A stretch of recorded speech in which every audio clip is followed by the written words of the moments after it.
Yes, indeed. Welcome into another episode of Total Hockey Now here on the Total Hockey Now YouTube channel. The return of Ant Rivera 86 after his dental work, which we were talking about off air. I mean, Anthony doesn't play hockey, but he has dentist visits with the same frequency as a hockey player, so that's good. That counts. Yeah, just now to get the money of what these hockey players are getting and all these free agents. That's the next step. If we could get that, then we're definitely onto something. Maybe it wouldn't cost as much in a tax-free state, but that's neither here nor there, as that's been a buzz topic lately. That's all of a sudden become an issue. But and let's just address it out of the gate. I know the graphic says, where will Nikolaj Ehlers go? That's what the price I pay for trying to get ahead on things and didn't edit it in time. But we do know where he's going, and we'll get to that in a few minutes. We have our first Maki of the season. We're officially in July, so it's time to do that. And also, we're not going to go through every move of free agency. There's just no time to do that. I'm not going to get into the Sharks, adding to their blue line today with but they signed Orlov, they claimed Leddy, they signed Klingberg a couple of days ago. We're not going to get down that. We're keeping it to the big ones today. Not the Devils re-signing Jake Allen. We're leaving that one out. He was the biggest goalie available as a free agent. I wasn't surprised to see him stay in New Jersey. I mean, one thing I will say, like, about players in the Devils is, yeah, it's Jersey catches its crap and all that, blah, blah, blah. But if you're a guy with a family, Jersey's a great place to play. And maybe he's happy there. So he clearly is happy there because he's staying for another 5 years. So, I wasn't that surprised there. But, we were going to start with the Florida Panthers keeping their key players. But I think we got to start with the news of the day, and that's Nikolaj Ehlers staying with or signing with the Carolina Hurricanes, saying farewell to Winnipeg.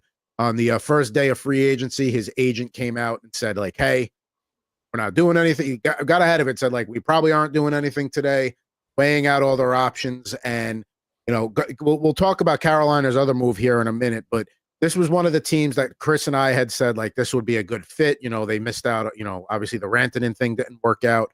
And I think, they needed some scoring punch, and this is what Ehlers does. So I think that's actually a really good fit there.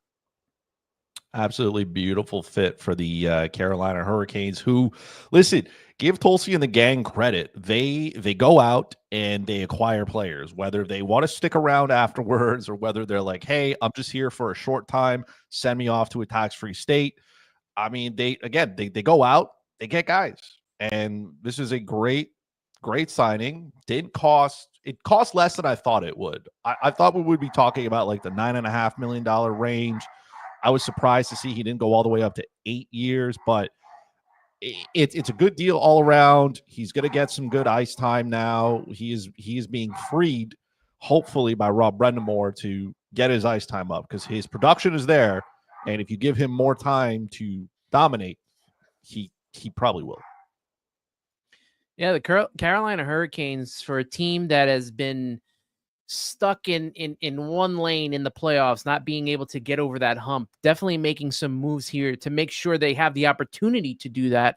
And, you got to take advantage with a lot of the other teams in that Eastern Conference. You're talking about the Florida Panthers, who have now gone to 3 straight Stanley Cups. How much more can they do this? And like you said, we're going to get into the moves that they made to keep their core together.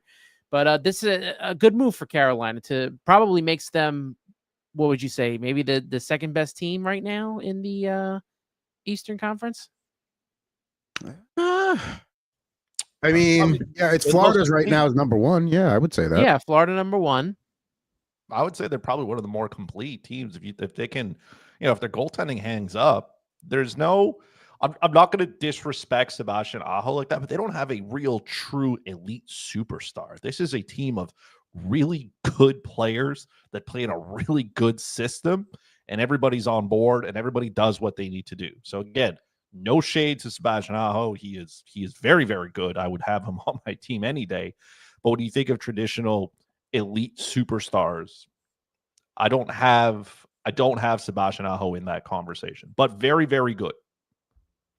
Listen, I know they took a lot of flack for the whole Rantanen fiasco where they had him for 9 games and then had to flip him again, and maybe, they didn't do their due diligence and whether he wanted to say. That's neither here nor there. It's in the past now. It's in the rearview mirror. Stankoven has been very good for them, and now they bring in Ehlers. like you said, they're a well-balanced team. There's no superstars there. There's no McDavid. There's no Draisaitl or anybody like that. But they have now we'll say 2.5 strong lines they can roll, and then a shutdown fourth line. And they're even they even extended Stankoven there, so he's going to be there for 8 years. So, and that as much as they're a defensive team too, they did focus on the blue line there. Let's before we get to that, we got a couple of hellos there. Bonjour, dudes from State of Survival. And Marek Doucet saying, hi, guys, and happy belated Canada Day to all those that celebrate. 4th of July coming up here in the United States tomorrow. Going to go swimming and barbecue the typical way they spent the 4th of July, so not too shabby there. But the other thing the Carolina Hurricanes did was they made the trade with the Rangers. Now, we'll talk about the Rangers in a little bit because their whole blue line got a revamp. Carolina, they had Slavin, they had Walker, Chatfield, Gostisbehere. Nikishin was the Russian that they're bringing in here that's going to get some time this year. K'Andre Miller, now listen, I know there are a lot of Ranger fans that are like, laughing at the deal Miller got. And like, good, if you want to pay him that, pay him that. I feel like he's very much a guy that he needed to get out of New York. He had kind of become the Rangers' defensive whipping boy. Ranger fans always have a defenseman that's their whipping boy for the year. It doesn't matter. Like Mark Stahl to me was a perfect example. He was a beloved, rugged Rangers defenseman for a while, and then at the end of his career, he couldn't do anything right and take it from the fans. Miller just wasn't good. I don't think he was going to take that next step here where, he plays on a team with, Rod Brindamore and a, defensively minded team. I think that's going to bode well for him. We'll talk about the Rangers return in a minute, but you got to be happy with how Carolina overall, they get their, they address their offensive punch with Ehlers. They bolster the blue line even more with K'Andre Miller here. The goaltend, they're kind of, to me, it's almost like they're not quite the Edmonton Oilers East because Freddie Anderson is better than whatever the Oilers have, but it's kind of a similar vibe there. No, they can't. First of all, they can't be the Edmonton Oilers because the Edmonton Oilers don't have many players that can play defense. Yeah, that's fair. And the Carolina Hurricanes now add another, first of all, 25 years old for K'Andre Miller. Like, it is hard for defensemen to learn the position, to be really, really good at it. If he becomes what they expect him to be, this is a very team-friendly deal. Just like the Stankoven one. He took $6 million, which, I mean, sure, cap's going up. It's going to continue to explode. And he signed a long-term deal at a very team-friendly amount as well. He secured his future by all means. So a lot of good, tidy work there by the gang in Carolina. But yes, defensively, they are good. Offensively, this is probably more by committee than anything else, which is fine because that means you have to respect all 4 lines. And whatever you get out of Freddie Anderson is whatever you get. So if you can live with the fact that he's probably going to play, hopefully you try to get like 45, 50 games out of him. That would be fantastic. But if not, you can see what Kochetkov does. If it doesn't work, then listen, they have, if I'm looking here correctly, they have, according to cap wages, they have like $10 million still. Like, they're nowhere near the ceiling just yet. So if they have to go out and, bolster their goaltending a little bit more, they have to get somebody at the deadline or whatnot. Like, they got room here. They can still operate. So this isn't a bad position for them to be in. They are in a great spot. There are lots of teams who would love to be in their position. Go ahead. No, I was going to say, you mentioned Stahl. I think you could throw Girardi in there too. I feel like towards the end, Girardi was another one of those guys that, became one of those whipping boy type players on the defensive end. K'Andre Miller had a lot of potential coming into New York. He had I feel like he had one really good season, and then he just could not maintain that and take it to the next level. So you saying that he needed this change of scenery, I completely agree. I think Carolina will suit him well, especially in that system that they have going on there. And I think he'll be replacing Burns. I think Burns went to the Avalanche. Colorado. So they had to make a move to make up for that and get a little bit younger, and that's what they did. Orlov and Burns out and K'Andre Miller in. I think you'll take that 10 times out of 10. No disrespect to Brent Burns. He could still eat minutes, but he's not the offensive force he was. And Orlov, I think he'll be a nice presence on the Sharks blue line to have there as a veteran guy. And that'll certainly help. But, Orlov is what he is at this stage of his career. Burns expected to be a third pairing defenseman in Colorado, but that's all you really need out of him. Now, the other team, in the Metropolitan Division that was busy was the New York Rangers. They obviously are on the end of that other end of that Keandre Miller trade. What they get back in return is a 2026 first round pick, whichever one's going to be the higher one between Carolina and Dallas, because they have Dallas's from the Rantanen trade, a 2026 second round pick. And they also get defenseman Scott Morrow, who was a second round pick in 2021. And if you ask some Hurricanes fans, he was one of their more highly regarded prospects in the system. So the Rangers, they clear that out with Keandre Miller, and then they go and sign Vladislav Gavrikov, 7 years, $49 million. The Gavrikov signing was first, but nonetheless happening around the same time. And, if this is what the Rangers kind of, they needed a guy like Gavrikov on the blue line. I don't think it was an overpay with the cap going up and seeing what people are getting. Like, yes, I know Gavrikov is not going to be a threat to, Cale Makar or Quinn Hughes' point total by any stretch of the imagination. But that's not what they needed. They needed a guy that can play a ton of minutes, grind things down, be a guy that can play with Adam Fox a lot. I think they got that with Gavrikov. I think he's all. I think it was too much, but sometimes if that's the player you need, that's the player you go out and get, right? There's also a thin defensive market. There wasn't a better defenseman available. There wasn't. So unfortunately, at July 1st, you got to overpay for guys that are competing to get contracts elsewhere. Apparently, he wanted to be with the Rangers. Good for him. He got his deal. He secured his bag. And if anything, he can provide that blue line with a little bit more stability, right? Which I think is what the Raiders look at. You have Adam Fox. Now that you have unshackled him from Lindgren, he should be back to being decent. He doesn't have to be saddled down by mediocrity. So you have all guys in there. The Rangers decor doesn't seem as dynamic offensively, but maybe that's not what they need to be. Maybe they just got to be good in their own zone, defend well. You got a really good goalie behind you as well. Let him stop pucks. Keep the kind of the PDO down, right? You don't want this back and forth kind of thing like the Rangers are. You want them to really play within their system. Let your guys up front do the damage. They're deep up front. They have guys who can contribute offensively. Have your decor be very, very solid. Let Fox go out there and dominate most of the offensive play. Let him be the guy who pushes the play up the ice. But a better structure here from the Rangers probably was needed. So, again, is it too much money? Maybe the term is a little bit there, but you deal with that down the road, right? That's not today's problem. That's some other GM's problem. The other factor here, too, is who we would consider the second best defenseman available as a UFA was Ivan Provorov. He signed in Columbus. He stayed there. So that even kudos to the Rangers for not letting that drag out longer, and that could have gone up to maybe even a higher number of the way the defensive market was going there, especially once Provorov signed.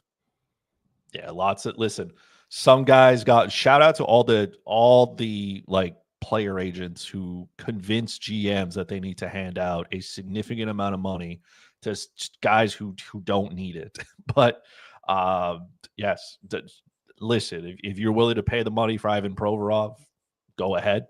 This is a guy who Torts was like, you can't defend, but all of a sudden now here he is locking up big term money. So, agents know what their job is. I'm perfectly happy with players going out to get their bag. It's up to GMs to be responsible with their money.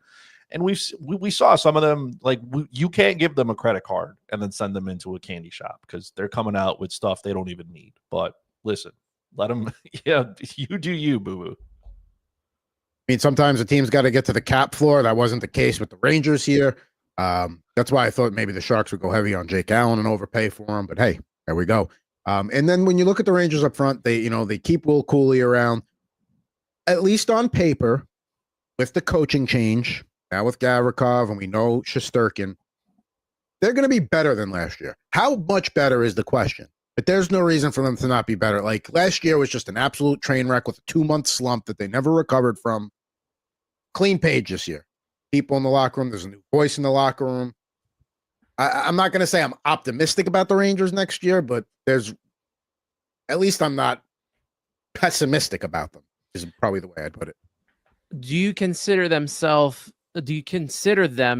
a playoff team now? Like, are they back in that playoff hunt? Because all they really did was get rid of Chris Kreider, right? We talked about in the last season how we keep changing coaches, and Sullivan's going to be a top-notch coach here, but you keep changing coaches, but there's still elements of this team that are still around. Zibanejad is still around. Panarin is still here.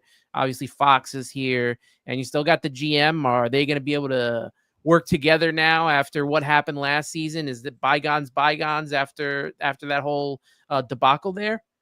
I think there's enough player, Kreider's out of the room, Trouba's out of the room. Not that they were problems, but it's water under the bridge at this point. Like, if anybody on the Rangers comes in still thinking about how Chris Drury handled his business, whether you agree with it, disagree with it, shady or not, that you cannot come into this season with that in the back. It's old news. It's over. That was over when you cleaned out your locker for the year. You had your wrap-up meetings with the media. That was it.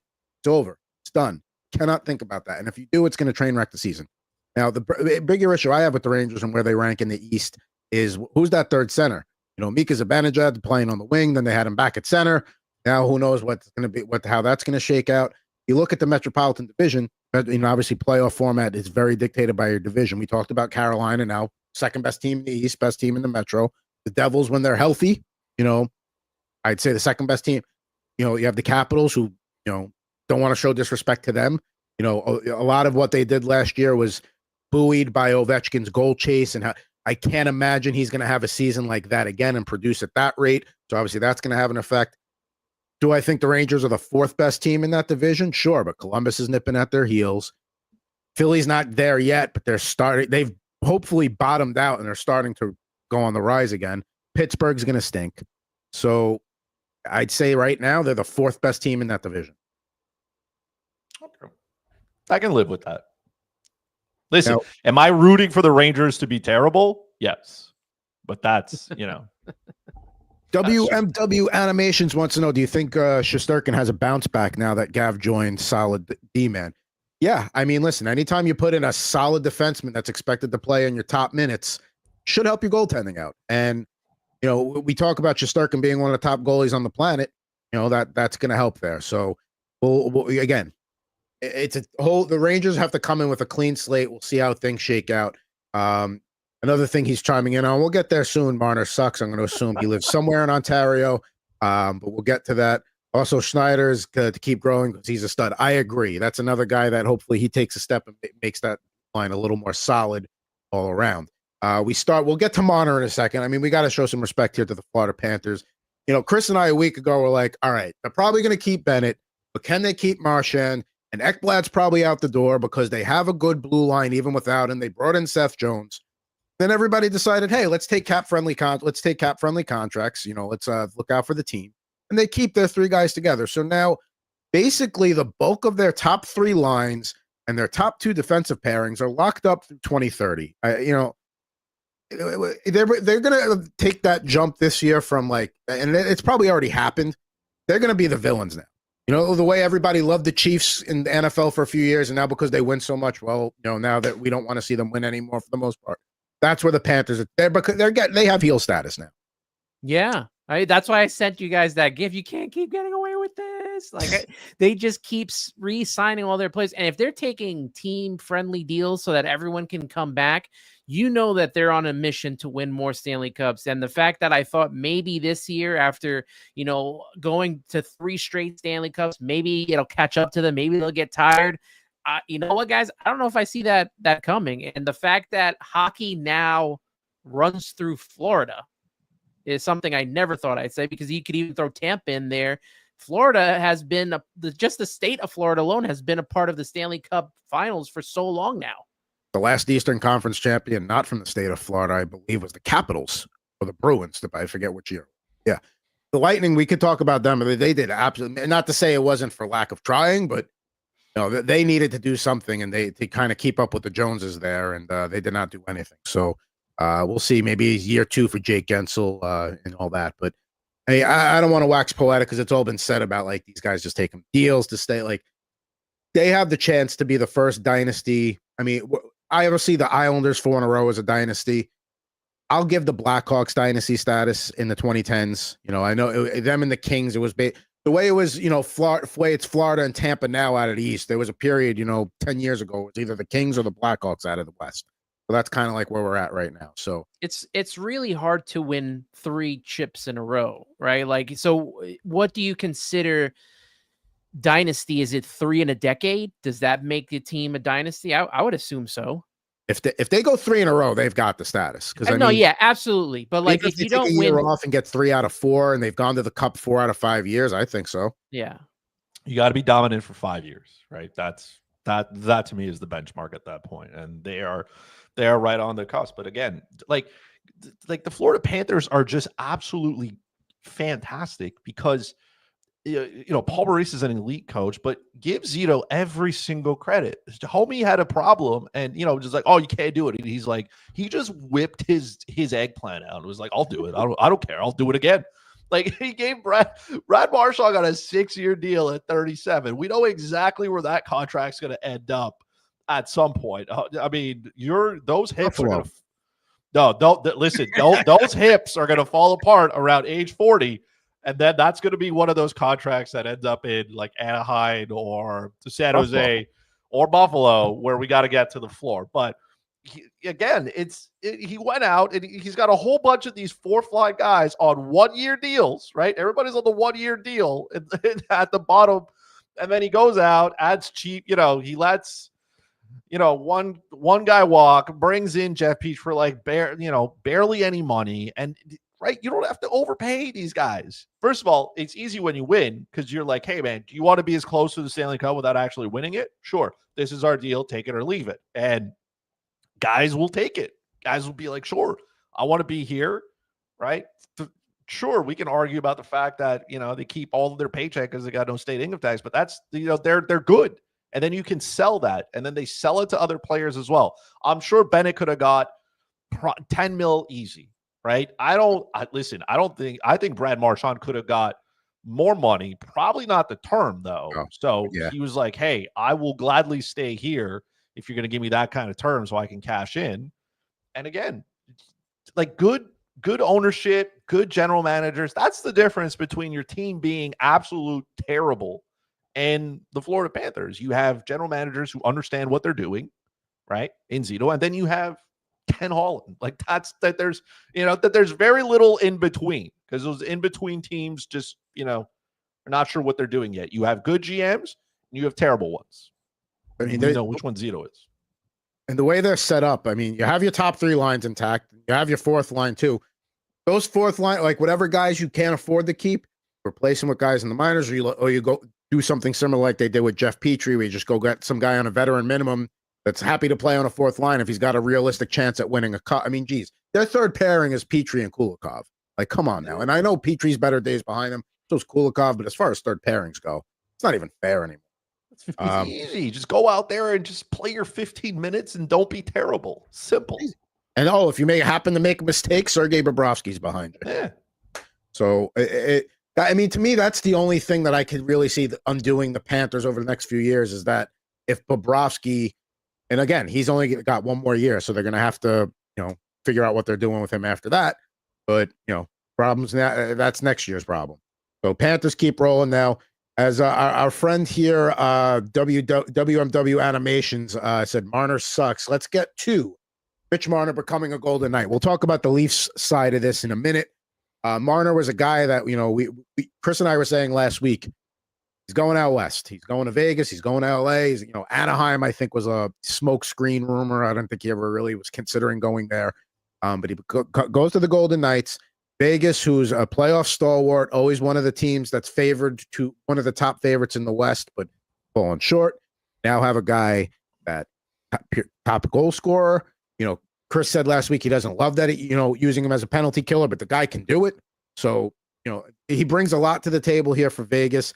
I think, does this make them a better team than Edmonton in the West? Will Edmonton solves their goaltending? I think so. I know a little thinner on the blue line. Trangelo is going to be on long-term IR. That's an actual legitimate LTIR thing. He may not be coming back. I hope it doesn't seem like it. It would be great if he does, but otherwise had a great career and all that. Wish you well, Pietrangelo. But Vegas up front now. I mean, you look at their top three lines: Eichel, Marner, Dorofeyev, Barbashev, Hurdle, Stone, Saad, Carlson, Riley, Smith. That's a strong third line right there. And then again, fourth line, they get Colton Sissons, Brett Howden. They're built. Maybe the blue line's a little bit thinner now. Maybe that third pairing is something to be desired. But Vegas in very good shape.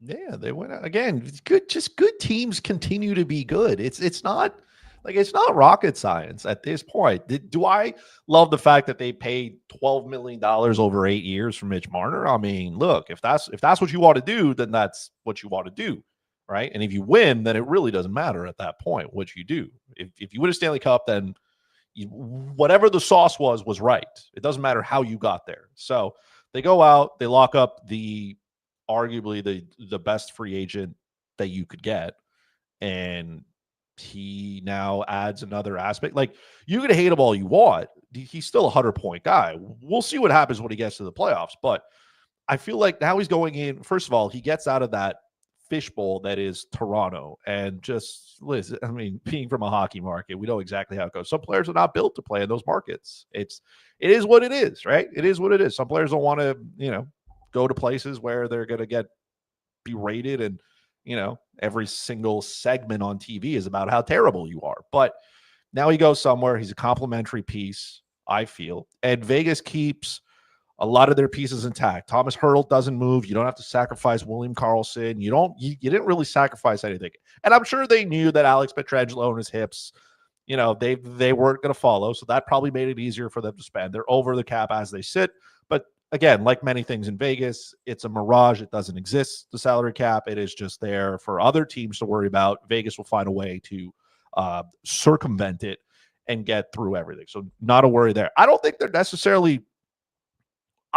worse than last year. I think they're better, just because they added a player who can, contribute at such a high level. They've also, again, their blue line is pretty good. They go out, they get Jeremy Lozon, a guy who can just kind of play that third role minutes. That Noah Hannafin's, trade and sign that they did a couple, what is it, like 2 years ago almost now? Well, now that play, if Shea Theodore is the guy who's going to quarterback your top unit, Pietrangelo's out, Hannafin can play there. You got McNabb and Whitecloud. This is just, again, a good team. Aiden Hill's there. Everything is in order. As long as they stay healthy, good things to come. As Marek points out, that first game that Vegas so that's the next thing on the NHL calendar now that NHL free agency is winding down, is let's get these schedules out. That's in a couple of weeks. I want to figure out what Sharks games I'm going to do this year, so let's get that out. But yeah, Marner's going to get booed merciless. There was never a doubt about that. He's getting booed. There's not going to be a chance of like, oh, he did X, Y, and Z for it. No, that guy's going to get booed. Now let's talk about the Leafs side of it. The Maple Leafs Post-Marner here, and listen, they got Tavares. Listen, Tavares takes a friendly contract there, 4 years, $17.5 million. He easily could have gotten more than like what is that, $4.5 million on the open market. Could have easily got more than that. They get Matthias Michelli from Utah. They get Nicholas Waugh back from Vegas, so there's a center that they could help him out with. They signed Matthew Nyes to a 6-year, $42.5 million deal. Obviously, Waugh and Michelli don't make up for the void of what Marner leaves behind, I should say. But I think Toronto's still in pretty good shape for next year. I mean, maybe a little bit more of the scoring is going to fall onto Matthews and Nyes and stuff like that, but I still think they're in okay shape. I mean, do we pop the bubble now? Like, is that what this is? Like, they're not a better team today than they were, like, yes, you know what I mean? Like, they're not a better team today than they were last year.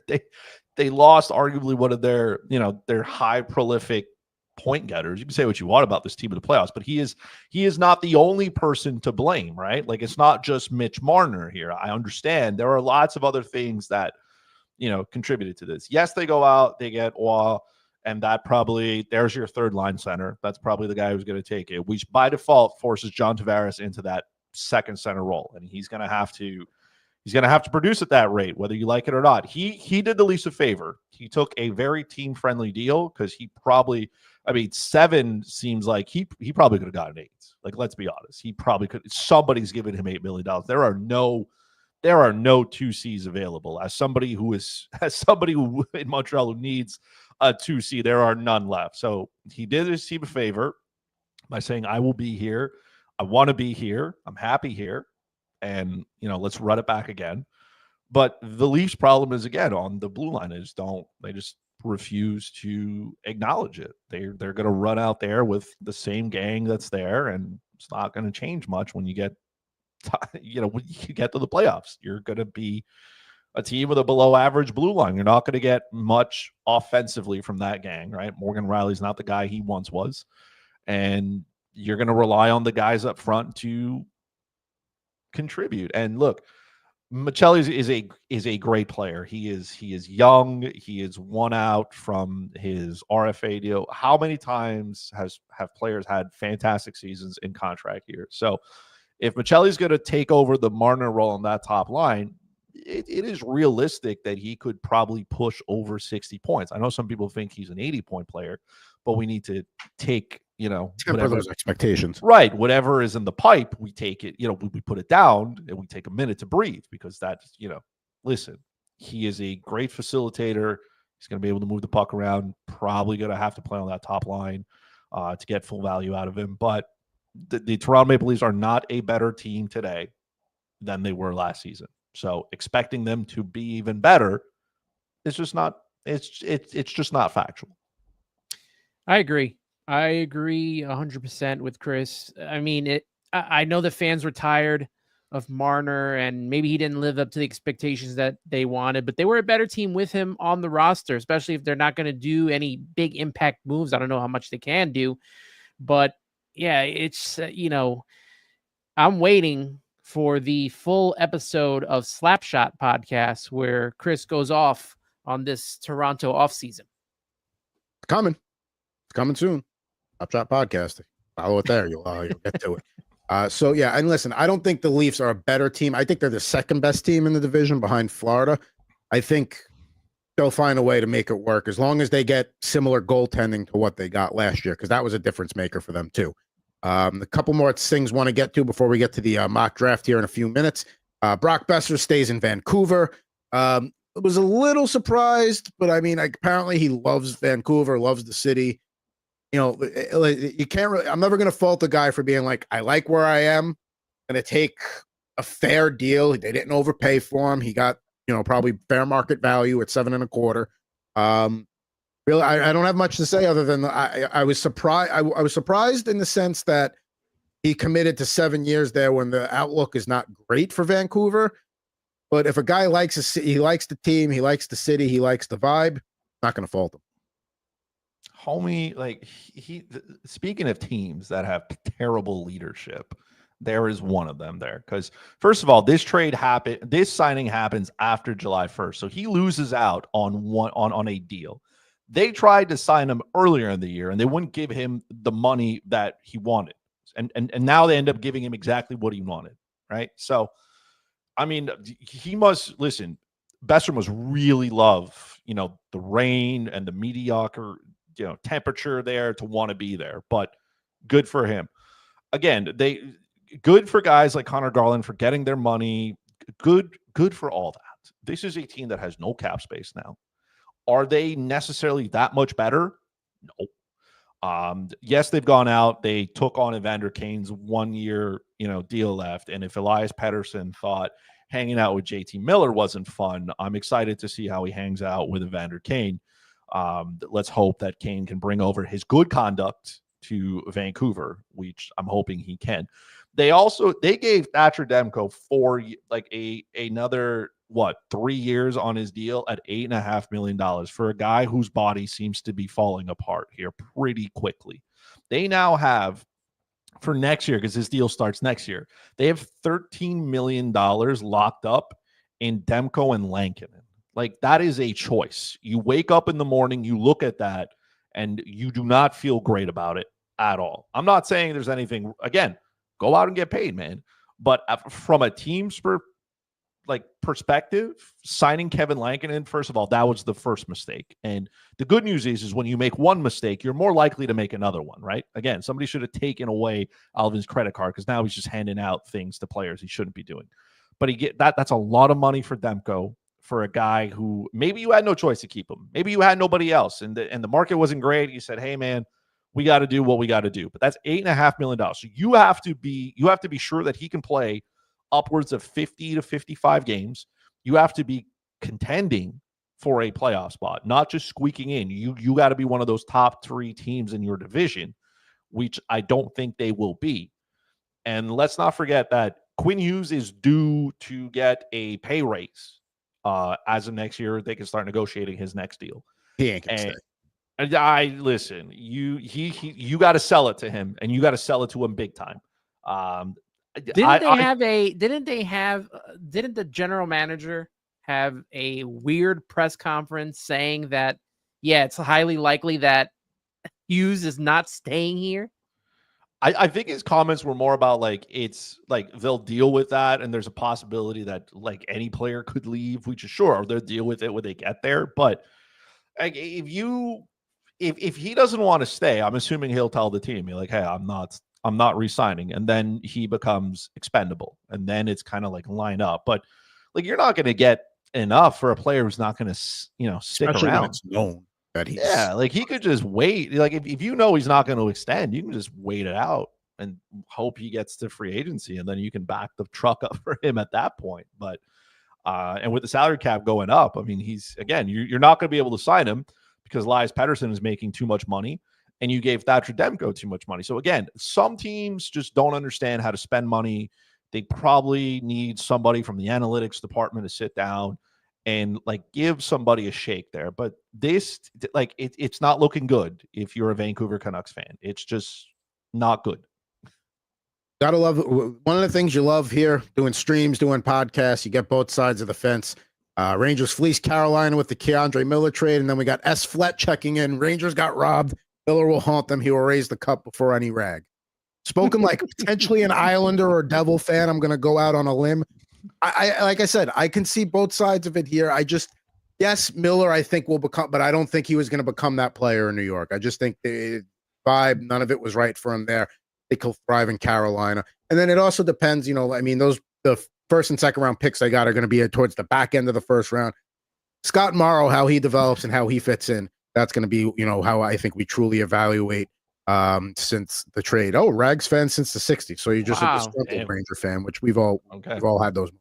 I was gonna say there's no way he's an Islanders fan because like there's more than one. Like State of Survival is it, and then I'm assuming everybody else jumps on the wagon if they, you know what I mean. Like if you're in the area, then you'd be like, why not? You know what I mean? I've never heard of a Rangers fan call them Rags. I feel like everyone else does it. Sometimes it's you recognize what you're. That's how he feels about this team right now.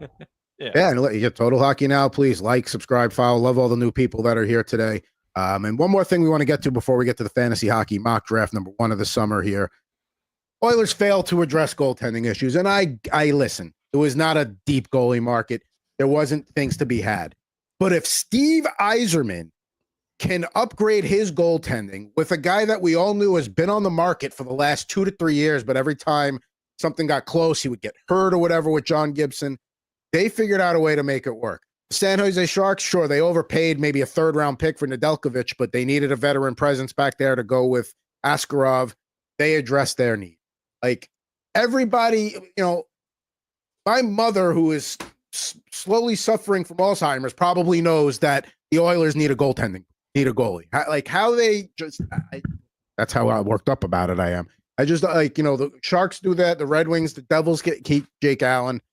I don't know, man. Like, everybody knows that Edmonton's goaltending issues was the problem and what's holding them back. And and I understand they were a little bit hamstrung and their hands were tied to a degree, but at a certain point when the roof is leaking, you can't just keep putting a bucket under it. You actually have to get a roofer in to fix it.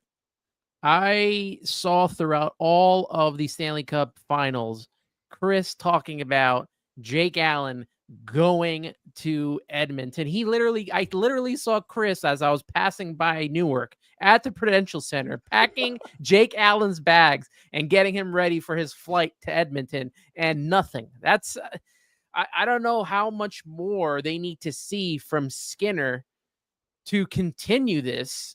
And already 2 straight years that this team falls apart in the Stanley Cup finals and gets really basically nothing out of them. as much as I would have loved, I'm going to save Stuart Skinner here a little bit because he is not the problem. First of all, listen, Edmonton, some good stuff here.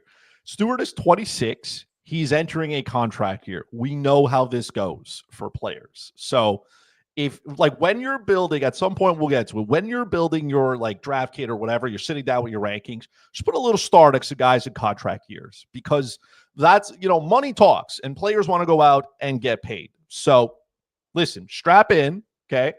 It's not going to be that bad. The problem with the Edmonton Oilers is their defense. I don't know how many times I honestly, gentlemen, I expected better from you, but it's okay because you are also part of it where everybody's, and look, Skinner is bad. I get that, but the guys in front of him do him no favors, nothing. They do nothing for him to help him be better. The Oilers are, first of all, we're not even going to talk about Connor McDavid, and I hope he signs so I don't have to deal with 12 months of Leaf fans telling me that Connor is going to end up in Toronto. I can't do it. I'm going to need to up the medication because if not, I'm going to go cuckoo. So we can't do that. There's some good news coming though. Matthias Ekholm, Jake Wallman, Brett Kulak, Troy Stretcher, they're all UFAs. So that decor is going to look very different, right? Because you can't sign them all because they don't have enough money and they have so many holes up front, right? They let Arvidsson walk, say what you want about it. They moved Evander Kane's contract out. If you're trying to wow McDavid, it's not working because there's a lot of people going out the door. Corey Perry goes out the door and there's not much coming back in. Like Curtis Lazar doesn't move the needle at all. So they need their blue line to be better. They have no money. Nobody's taking Darnell Nurse. He still has 5 years left on his god-awful deal. So, like, this is not good. The Oilers need to get off to a great start. Either you need McDavid to sign before the season starts. You open up your checkbook. You say, Connor, tell me what, right? Just write the number down. Just write it down, right? Slide it over. We'll put it on the paper and we'll call it a go, right? However much signing bonus up front, whatever he needs. Because if this goes into the season and they get off to a rough start and they start not performing, like there's a legitimate chance that he says, you know what? He wants to win. Winners win. He wants to win. He's been in the league now, what, almost 10 years? Like, I get he probably loves Leon Draisaitl, but he's got to do what's best for him. And I don't think the fact that his wife has all these things going on and stuff like that, like he can get a heated driveway anywhere, like it's fine. And his wife can do a whole bunch of stuff. Maybe she says no. So if you run into Lauren, his wife, right? If you run into her at the grocery store, be extra nice to her because she may be the one that convinces Connor to be like, hey, just sign the $18 million deal and, call it a day. But if we leave this up to the Edmonton Oilers and their play on the ice, boy, are some people going to be disappointed. See her in the grocery store parking lot, put her bags into the trunk for her. Like, it doesn't cost you anything but time, but she might go home and be like, honey, I was loading up the car today and somebody just came by and was like helping me load him in, was like, hey, just convince Connor to stay. Like, how funny is it that we think she goes to the grocery store? Probably somebody comes in, like the private chef may go. But if you end up knowing who the private chef is, like, be nice to the entourage. You know what I mean? Be extra nice. I was going to say shovel the driveway, but it's heated. So you don't have to do that. You don't need to. Just be nice to her in any way, shape, or form you can. Just be nice to her because you're going to need her to do most of the convincing here. Because don't leave it up to the Oilers defense group to do it because they're so bad. As State of Survival says, and as we've said here numerous times, it's that Nurse contract that just that's part of the reason for your goal in not being able to address the goaltending issues right there. By the way, the McDavid to Toronto stuff, to me, that is very reminiscent of when everybody was talking about LeBron James going to the Knicks the first time he was going to be a free agent after Cleveland. And it's like, just because Knicks fans want that to happen, and just because, taking the best basketball player on the planet at that time, active basketball player, I'm a Jordan is better than LeBron guy, so it would have made sense for him to go to New York, the Mecca, Madison Square Garden, and revamp a Knicks team that was awful and was doing better this year until they fired the coach. That's either here or there. To me, it's that same thing. There is no way Connor McDavid is going to If he's going to deal with a hockey fishbowl, he's just going to stay in Edmonton. He's not going to, I don't care how much money Toronto throws at him. Not that they're going to have money to throw at him. He's not going to the Maple Leafs because all he has to do is have one conversation with Austin Matthews, and Matthews will be like, "Don't come here, bro. Don't." Like, one conversation. Keep him far away from Mitch Marner at the Olympics. Don't let him start. Be like, hey man, Vegas is great, by the way. Great place to hang out. No state tax either, in case you were wondering. Yeah, keep Marner and McDavid as separate as possible. Don't let the you see them talking. You want don't be like, oh, Mitch, we need you over here. It's just keep those two separated. Don't plant seeds in their head. Oilers are one dimension. Now we can. Here's the thing: we can keep talking free agency here for a little while longer because I do have some bad news. ESPN, the only platform that does fantasy hockey mock drafts at this time of the year, went to go get the link to put in the chat for us to sign up to do today's.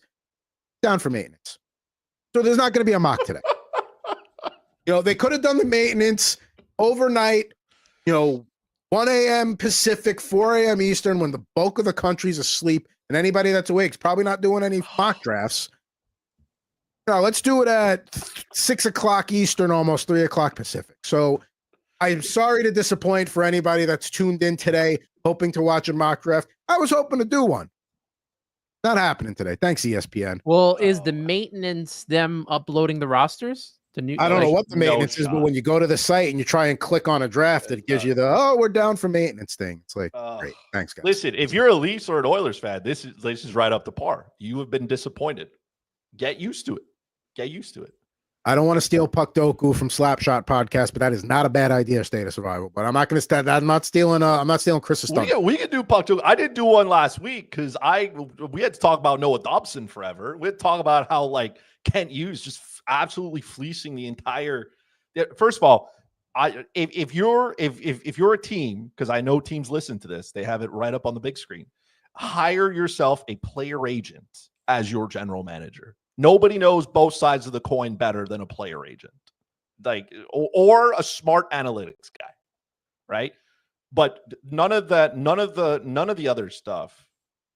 I'm just gonna say it. Ken Holland, we need to take away his keys. We need to take away his car. We need to take away everything. We need to lock him out of the facility over in LA. We need to lock him out. Homie is still living 10 years behind. He's all these contracts, all these old people, right? Nothing wrong with going out to get Corey Perry and file like that. He's going to slot in perfectly at where he needs to be.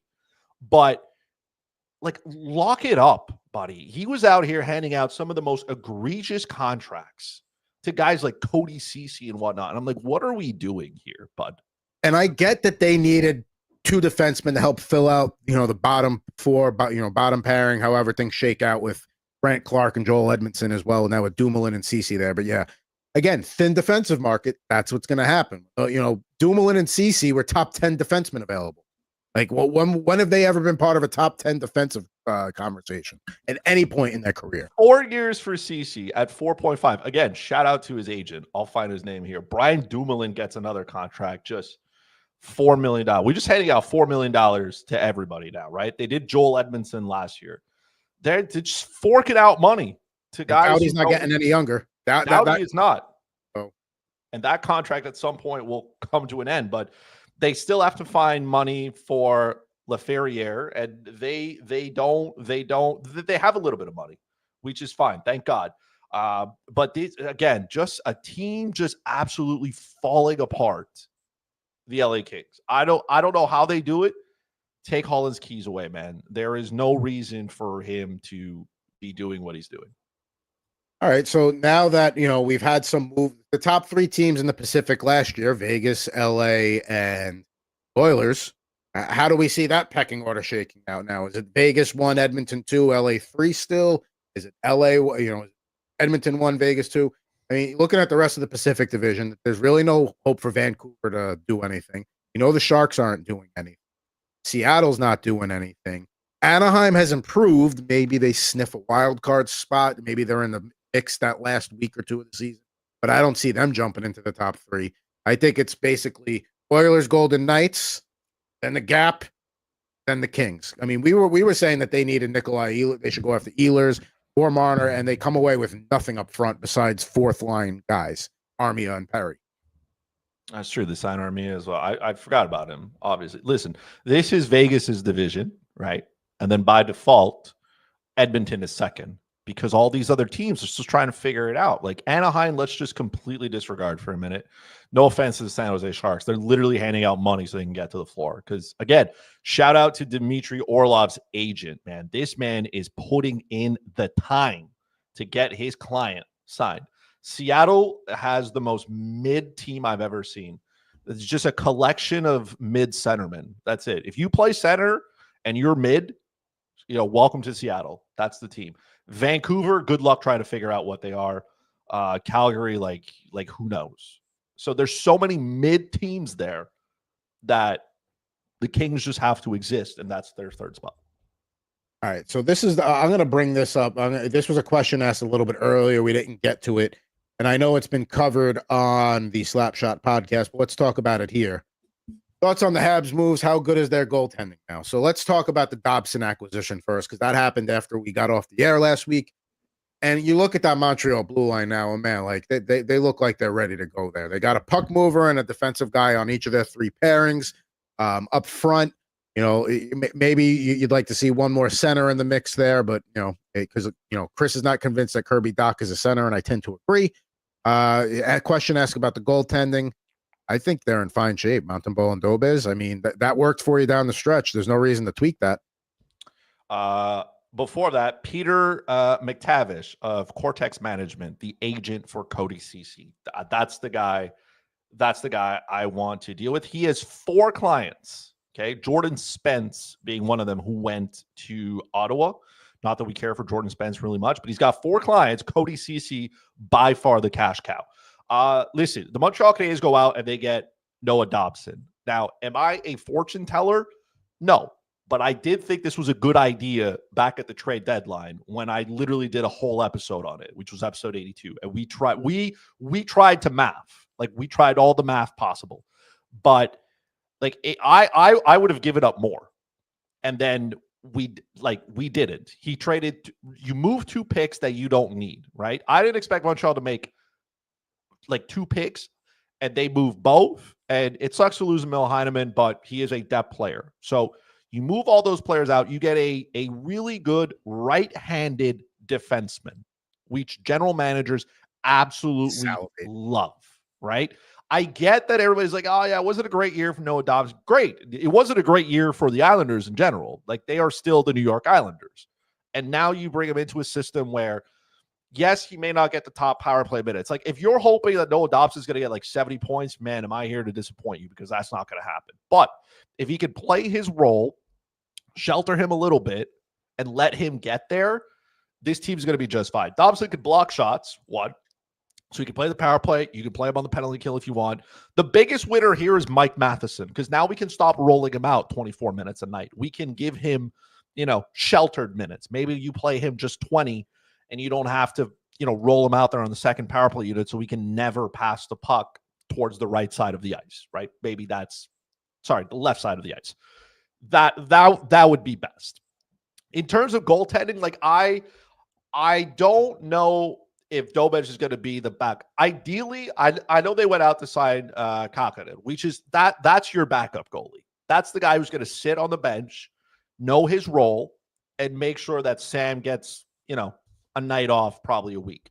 Now, Kakinen's got to be good, because we saw what happened with Kaden Primo when he was bad, right? It forced Montembeault to play too many games, which he's not that goalie. He's not a 60-plus start goalie. You have to give him ideally 55 starts, and you stop there. So you need your backup goalie to be good. You send Dobes down so he can play with Fowler. You can rotate those two. It's the AHL. Let them 50-50 split. Let both guys continue to develop, play a bunch of minutes, be good. And then once the time is ready for Fowler to come up, then you bring him up, and he gets to be the guy who rolls with it.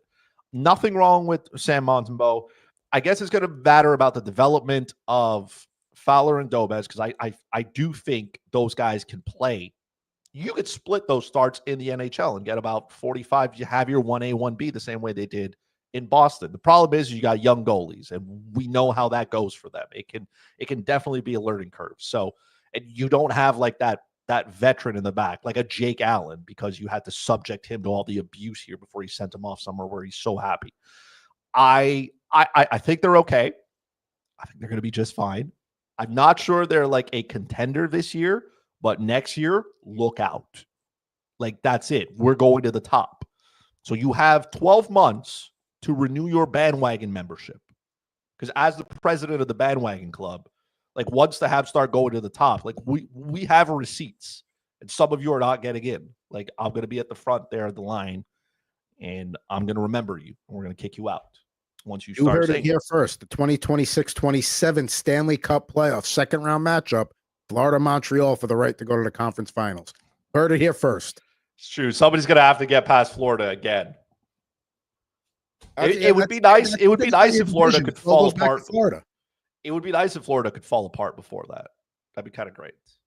Like, the nightmare would be having to face Florida in the first round. Like, absolute nightmare.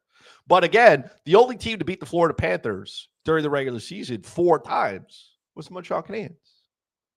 I think what happens is they come into town, they go out, they just have an absolute blast of a time in the city. They probably hit up all the places they need, like, that they shouldn't be hitting up, you know? Like, first they head to Chez Paré, and then maybe they head out to Griffintown to eat at La Palma. Great food, way out of my budget, of course. But, you know, they have a good time. There's things to do here, and, you know, maybe you get a little bit distracted.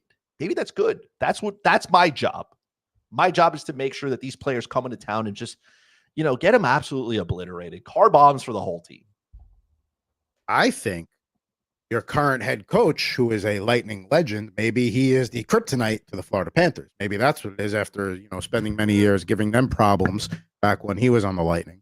Maybe that's what it is there. Now, 2 more teams I want to get to before a quick edition of Puck Doku, and we wrap things up here. On an extended free agency recap, sadly, no draft. And listen, just for the record, before anybody's like, oh, ESPN Fantasy sucks. We know ESPN Fantasy sucks, but the one thing they're good at is they were able to provide fantasy hockey mock drafts on July 2nd, July 16th. Yahoo's not even looking at hockey till the calendars go to August. So they did have Georgiev as top 2 goalie. Yeah, so maybe you know what? Maybe you know, maintenance was needed.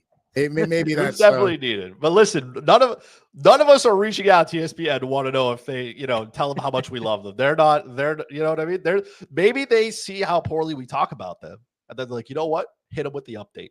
Oh, they want to 6 p.m. Eastern. Hit them with the update. Is that when they're going to do it? Hit them. Oh, they want to talk shit about us, but then they want to use our platform. Turn the switch on, John. Turn it on, and that's now they're an update. Now, we'll get to 2 more teams here. We talked about the Rangers. We talked about the Canadians. We have not talked about Anthony's team, New Jersey Devils. Not big movers there in free agency there. They keep Jake Allen around for 5 years. They, you know, keep Cody Glass. They bring in Yevgeny Dadonov, and they bring in Connor Brown. Depth moves, but you can make an argument that was something that the Devils needed last year, is they had no depth. You saw that in the playoffs. Again, it all comes down to Jack Hughes staying healthy, but I like that Brown addition. I like the Dadonov addition. I think, you know, maybe people wanted more out of Tom Fitzgerald here. You know, I had thrown out Brad Marchand if they could maybe go out and get him, but apparently he was just never leaving Florida, just like he didn't want to leave the club the night they won the Stanley Cup. But I think I'm okay here with, maybe you wanted more, but I'm okay with the moves they made. I think Connor Brown's a good fit. You said the one and only thing that matters here. This team goes as Jack Hughes stays healthy. And if he doesn't stay healthy, you saw what you saw this rest of the season and into the playoffs. If he's not healthy, this team does not score enough, and they're going to struggle. That's the thing. If this kid doesn't stay healthy, which now he is on my, as much as I like Jack Hughes, he is definitely asterisk when it comes to fantasy drafts, because I can't have this kid getting hurt every time. I'll say this, Timo Meier, I don't want to use the term disappointment yet, but another season of, you know, they were expecting more, and I understand the first year he had the shoulder issues. He was playing at 80%, you know, fine. You get a pass there. I think they want, you know, he's not playing like it hasn't been Timo time in Newark, New Jersey often enough. That's the problem. No, not at all. And I thought that with Jack Hughes going down, that they were going to be able to sustain this with Timo Meier stepping up his game. And he a little bit, yes, but not to the extent that he was good in San Jose. And like you said, it'll be a disappointment if he does not have a good season. I mean, Nico Hischier was really the main cog of the team on offense, on defense. He was doing it all for them. And they really could use Timo Meier stepping his game up and scoring some goals for this team to take it to the next step and the next level. I can't lose to the Carolina Hurricanes in 5 games for another season. Another point, as Flat brings up there, Yeah. Dougie Hamilton has to stay. That's another one. But Absolutely. Here's the thing about Dougie. He's not getting any younger. He's starting to, and as you get older, we all know injuries, an injury-prone guy getting older, that's not a good combination there. Palat is a waste of space. You got him getting hurt. You got the contract extension talks with Luke Hughes. So this Devils defense could also use, Siegenthaler staying healthy as well. Nemec, maybe he takes a nice step this year and helps round out that blue line a little more too. Yeah, he did have that game-winning goal of the only game that I went to and see them win in the playoffs this year. So maybe that's a little launching pad for him. The good news for the Devils is, one, Jacob Markstrom's in a contract year. So there you go. Again, that usually, listen, the tandem was good, which I guess you didn't want, but it speaks to how the Devils play and how well structured they are. This is a good structured team when they're not hanging out, in the hospital, right? Yes, there are lots of players that need to stay healthy there, right? Dougie Hamilton being one. Yes, Hughes has to stay healthy as well. They lost Hischier at 2 different occasions as well. So that doesn't help as well. Like, you're testing the depth at one point, yes, but like no team is replacing like elite talent like that. It's just so hard. Defensively, I think they are a good team. That is where their strength is. They have to find a way to lock up Luke Hughes. You probably don't want to give him a bridge so he can like explode and then have to pay him. But Devils have $6 million under the cap, and I can't imagine him taking that money for like a long period of time. He's not going to give them the Logan Stankoven, friendly discount here. But the even better news, Devils fan, listen, is Quinn Hughes will be here in a couple of years. So just live it out. You know what I mean? Just be decent until Quinn Hughes take over. It gives Nico Dawes a ton of time to become the eventual starter at one point, because like Markstrom's 35, so if he's looking for that Brad Marchand deal, I don't think the Devils are going to give it to him. But there's enough on that roster. Their defensemen are signed a little bit longer term, or at least most of the keys are, right? Like Brett Pesce is signed there. If Dougie Hamilton wants to come back on a not $9 million deal, they probably can. Kovacevic is making his $4 million. We'll see what you can do with Brendan Dillon and the rest of them. But they're not in a terrible spot. But like I said, you just got to stay healthy. Like, I don't know, man. Bubble wrap these guys. Last team I want to get to before a little puck doku, and we say farewell on this week's edition of Total Hockey Now. Thank you for watching. Subscribe, rate, review, all that good stuff. Minnesota Wild. I thought they were going to be a little more active. And when they traded Frederick Gaudreau, I was like, all right, they're clearing it. They're clearing a center spot out. Maybe they're going to go out and get a center. They go out and they get Vladimir Tarasenko for future consideration. So anytime you make an acquisition for future considerations, you automatically know, like, all right, I'm getting this guy out of the bargain bin. But I didn't think they needed really, not to say they couldn't use help on the wing, but I thought the priority for them would have been down the middle. Marco Rossi had his flashes last year where he really showed like, okay, maybe he can be that number 2 center, or maybe they think he can play that way the whole year.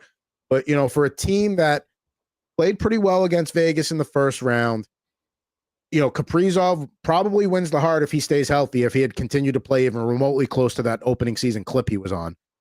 I thought that like they were, especially in a division where you're trying to keep up with Colorado and Dallas and Winnipeg, I thought maybe they would do more. Not so much there. I don't know really what to make of them. Listen, I, as a de facto Minnesota Wild fan, according to Bay, I apparently am a Minnesota Wild fan. I have no choice to be.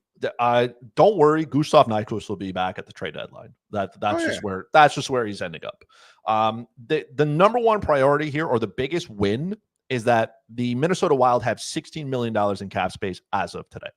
And Kirill Kaprizov is going to need a contract, right? He's 28. His $9 million a year is up. He's going to need a raise.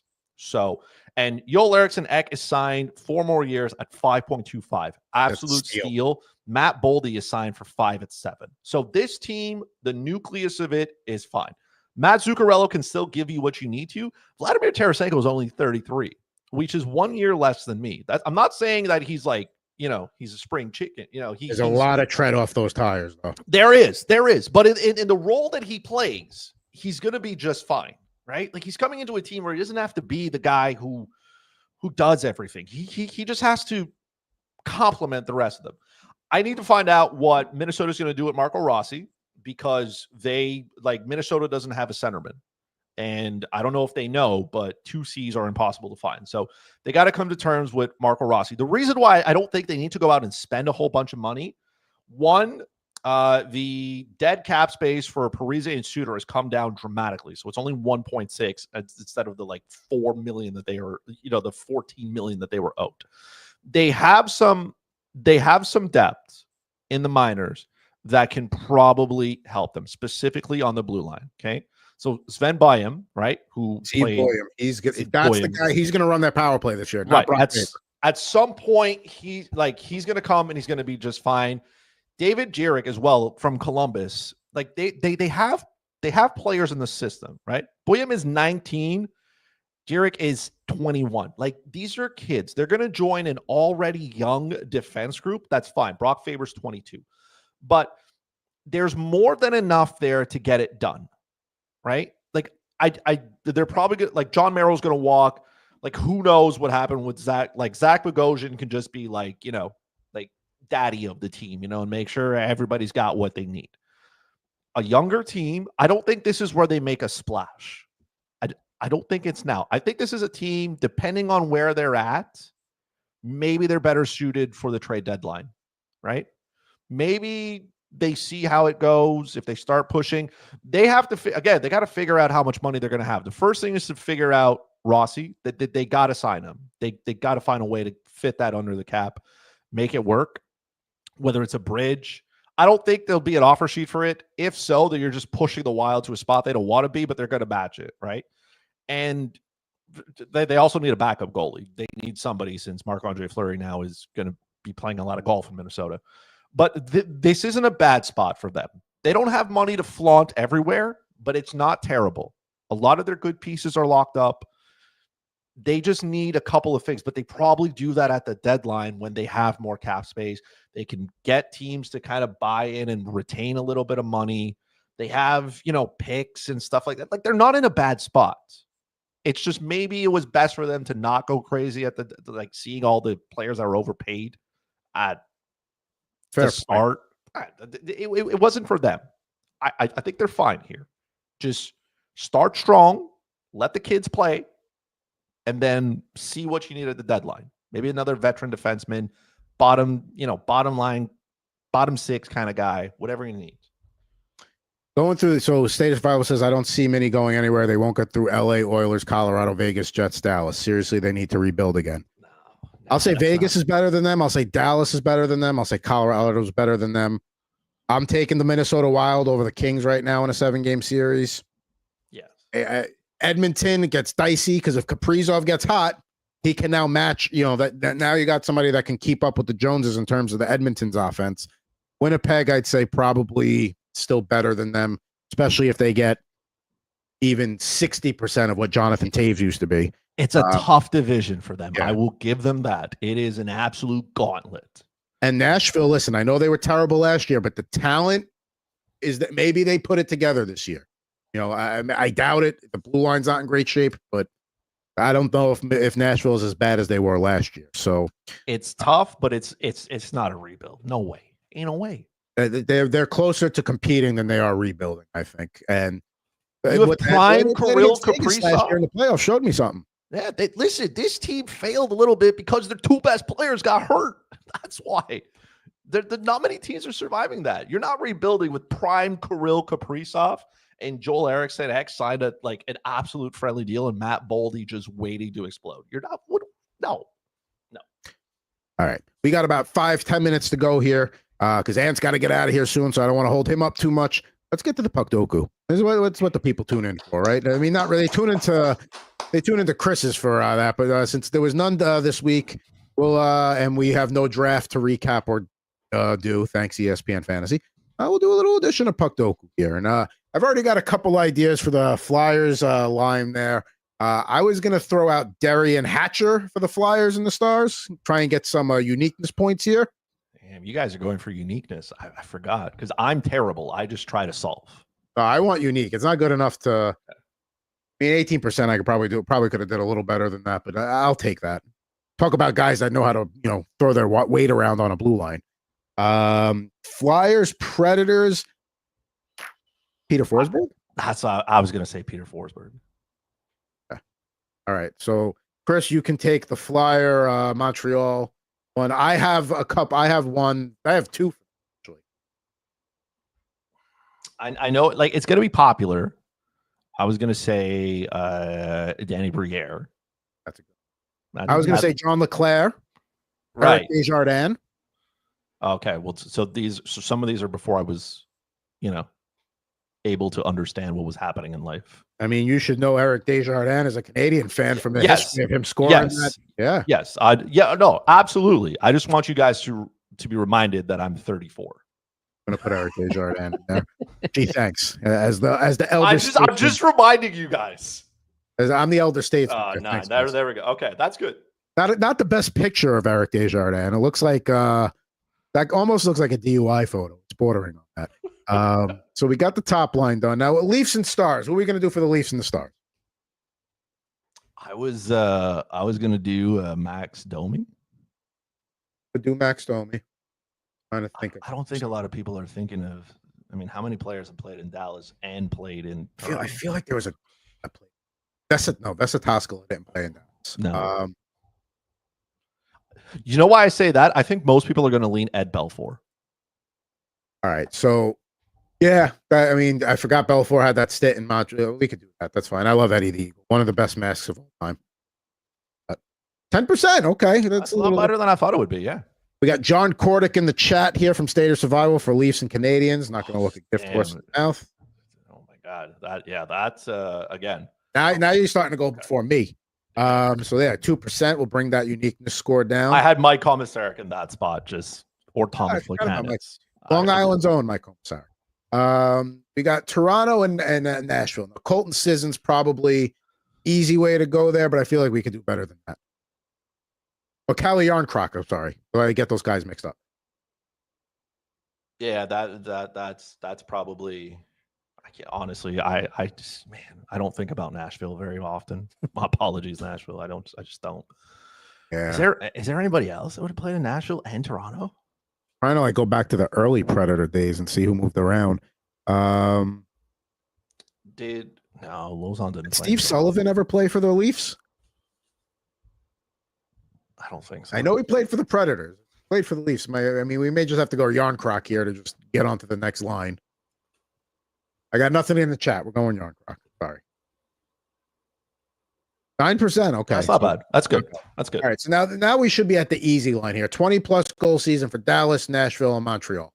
Does PK Subban fit in any of those last two?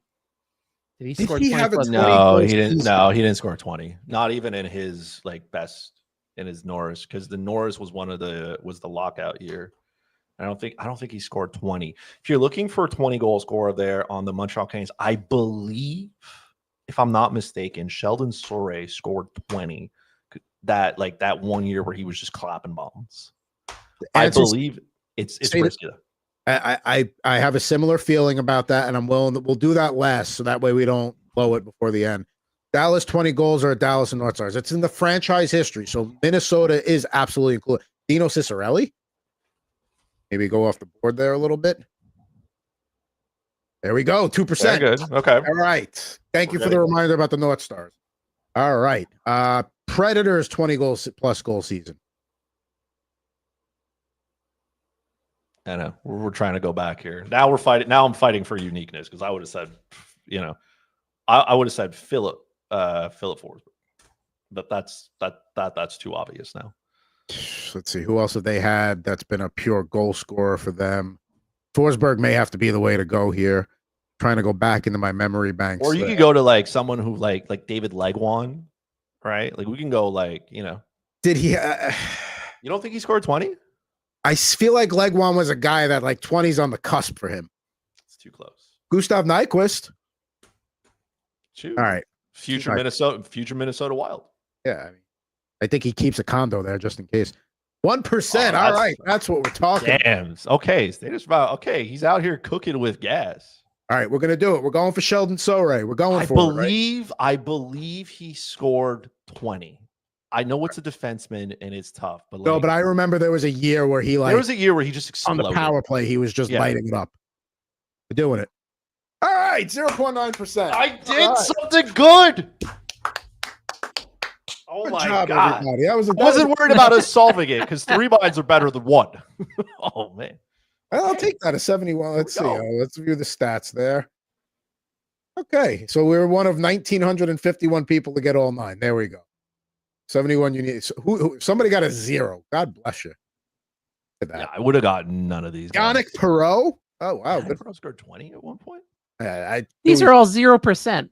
I thought Perreault was a face-off specialist. I didn't realize he had a 20-goal season there. If you hover, like if you go higher up and you hover over the spot, or if you click on it, like on one of the players in those squares, they'll tell you like other players. David Legwan did have a 20-goal season. 20. Okay. Mike Fisher should have thought of him.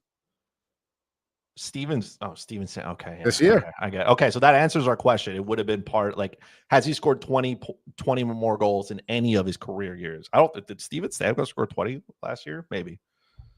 Good question in the chat. Who the hell is Myers? I never even heard of that name. Listen, there's a lot of Grant Beers. He could walk in my house and punch me in the face and I'd have no idea who he is. Lucas Spezia, some of the Nick Cousins. Damn. Todd Warner, not to be confused with Rhett Warner, Danny Markov, Kiefer Bellows, Gurianov, Rory Fitzpatrick. That's another one. Yeah, look at us going down the history of Nashville.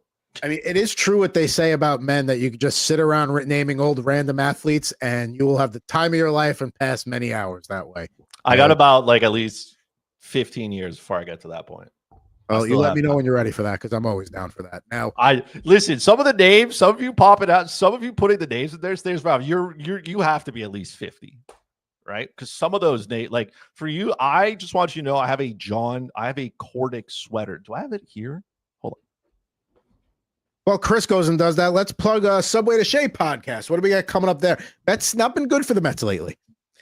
It's not been good for the Mets. It's also not been good for the Yankees, and we have a Subway Series coming up, so it's a very special Subway Series edition of the Subway to Shea podcast coming up. Can't wait to check that one out. Go Yankees. No Cordic jersey there. When's the next Slapshot podcast? But I do have one.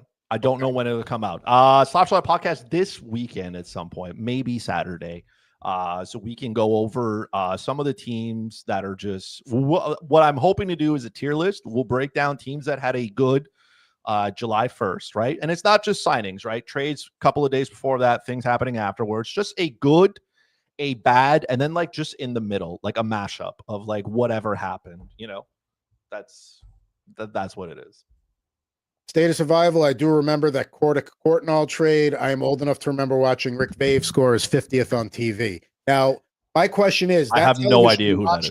Was it in like a wood cabinet that was on the floor with like the old knobs in it? Because I mean, I remember Dan Marino's fake spike. I saw on one of those TVs. Almost ruined my 11 year when I was 11 years old that entire year. Luckily, the Rangers won the Stanley Cup that year. We'll see if it ever happens again. As for myself, got a new episode of Rip and Riff with Mr. Jared Moore coming out tomorrow. We'll be doing a couple of hockey packs. I got a jumbo hanger pack, 2021-22 Upper Deck Series Upper Deck Series 1. A little football there as well, 97 Upper Deck. Jared's got a rip and rant on Jeff Passan's comment about Yankee fans. I know that's coming up as well. And I just got to say before we get out of here, you can see the Black Sabbath The End shirt. Well, unlike Kiss and a lot of these other bands that do farewell tours and like, oh, they'll be back in 2 years.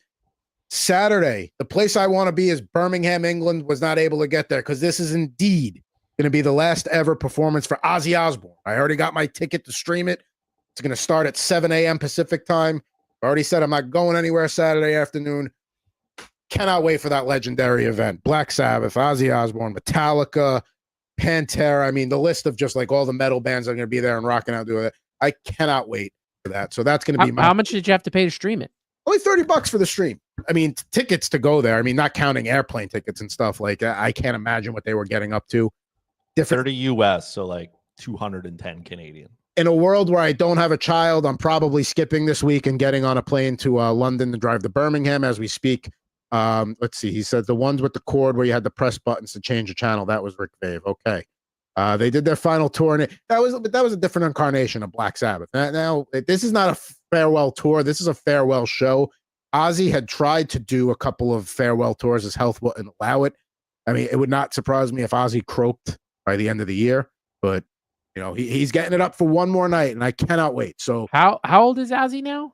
Oh, geez, he's got to be in 79, 80. What is Ozzy? Is he the Jaromir Jagr of like? I mean, up until he's 76. Okay, so he's born in 19. This can't be any worse than seeing, or let me preface this as saying these clips that I've seen of Frankie Valli out there trying to lip sync for the Four Seasons. So here's the thing with Ozzy. He wants to go out on his terms, and he wasn't able to do that with him. There was a couple of Ozzy Osbourne tours that just kept getting canceled, pandemic, his health, whatever. He doesn't want to go out with his last show being 2018 or whatever it was. Like, he wants to have one.